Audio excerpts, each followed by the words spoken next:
మీన రాశి వారికి ఈ వారం చాలా అనుకూలంగానే ఉంది. ఏలినాడు శని నడుస్తున్న శని అంత బలంగా జన్మరాశిలో లేదు. అయితే వ్యాపారపరంగా ఉద్యోగపరంగా చెప్పుకోదగ్గ స్థాయిలో మార్పులు ఏమి ఉండవు. వ్యాపార అభివృద్ధి కష్టం తగిన ప్రతిఫలం లభిస్తుంది. కొత్త వ్యాపారం ప్రారంభించాలి లేదా ఉన్న వ్యాపారాన్ని ఇంకా అభివృద్ధి చేయాలన్న భావన ఏదైతే ఉందో అది నెరవేరుతుంది. స్ట్రెస్ అధికంగా ఉంటుంది. ఎన్ని స్ట్రెస్ ఉన్నా సరే ముందుకు వెళ్ళాలి, మనకంటూ ఒక పేరు తెచ్చుకోవాలి అనే కష్టం ఎక్కువగా ఉంటుంది. రాష్ట్రాధిపతి దశమాధిపతి అయిన గురువు చతుర్థంలో ఉన్నారు.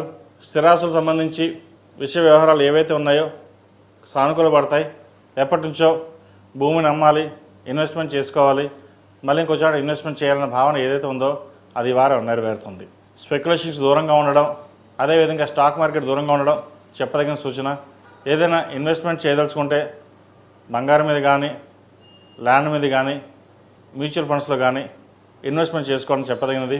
ఎవరికైనా ₹1 అప్పు ఇస్తే అది తిరిగి రాదు, వాటి విషయంలో జాగ్రత్త వహించాలి.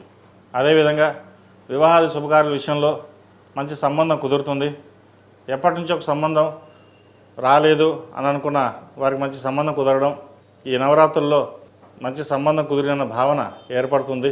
ఘనంగా నిర్వహించాలి, ఖర్చు వెనకాడకుండా చేయాలన్న భావన కూడా ఏర్పడుతుంది. దాని తగ్గట్టుగానే దైవానుగ్రహం వల్ల మీకు రావాల్సిన డబ్బులు ఏవైతే ఉన్నాయో సమయానికి కూడా అందుకుంటారు.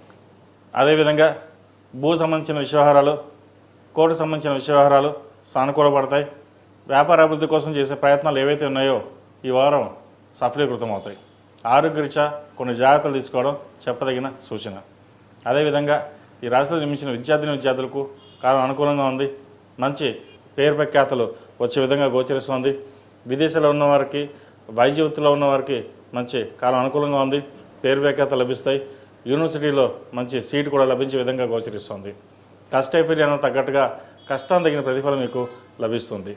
ఈ రాశిలో జన్మించిన స్త్రీలకు వృత్తి ఉద్యోగాల పరంగా, వ్యాపార పరంగా సానుకూలంగా ఉన్నప్పటికీ ఎక్కువగా స్ట్రెస్ గురి అవ్వడం, చేసిన పని 1-2 సార్లు చేయడం జరుగుతుంది. ఉద్యోగంలో కొన్ని మార్పులు చోటు చేసుకుంటాయి. చేదాకా వచ్చిన ఉద్యోగాన్ని చేజారిపోవడం, వ్యాపారంలో స్వల్ప నష్టం రావడం అనేది జరుగుతుంది. వాటి విషయంలో జాగ్రత్త వహించాలి. ఏదైనా సరే జీవిత భాగస్వామితోటి సంప్రదించి ముందుకు వెళ్ళడం చెప్పదగిన సూచన. సంతానం మంచి అభివృద్ధిలోకి వస్తారు. మీరు చేసే ప్రయత్నాలు ఏవైతే ఉన్నాయో అవి కొంతవరకు సఫలీకృతం అవుతాయి. ఆరోగ్యరీత్యా కొన్ని జాగ్రత్తలు తీసుకోవడం చెప్పదగిన సూచన. ఈ రాశిలో జన్మించిన వారు ప్రతిరోజు ప్రతినిత్యం ఆరావళి కుంకుమ, కుబేర కుంకుమతోటి అమ్మవారిని పూజించడం చెప్పదగినది. అదేవిధంగా నవరాత్రులు ప్రారంభమయ్యాయి కాబట్టి ప్రతిరోజు లక్ష్మీ తామరతులతో దీపారాధన చేయండి, మంచి ఫలితాలు సంప్రాప్తిస్తాయి. ఈ రాశిలో జన్మించిన వారికి కలిసి వచ్చే సంఖ్య 8, కలిసి వచ్చే రంగు తెలుపు. ఏదైనా పని మీద బయటకు వెళ్ళినప్పుడు సోమవారం కానీ శుక్రవారం అడిగిన వెళ్ళండి, మంచి ఫలితాలు సంప్రాప్తిస్తాయి. మేషం నుండి మీనం వరకు ఉన్నటువంటి రాశి ఫలితాలు నా పరిజ్ఞానం సంకల్పించే మేరకు ఈ వారం రాశి ఫలితాలను తెలియజేశారు. సర్వే జనా సుఖినో భవంతు, లోక సమస్తా సుఖినో భవంతు. ఓం శాంతి శాంతి శాంతి.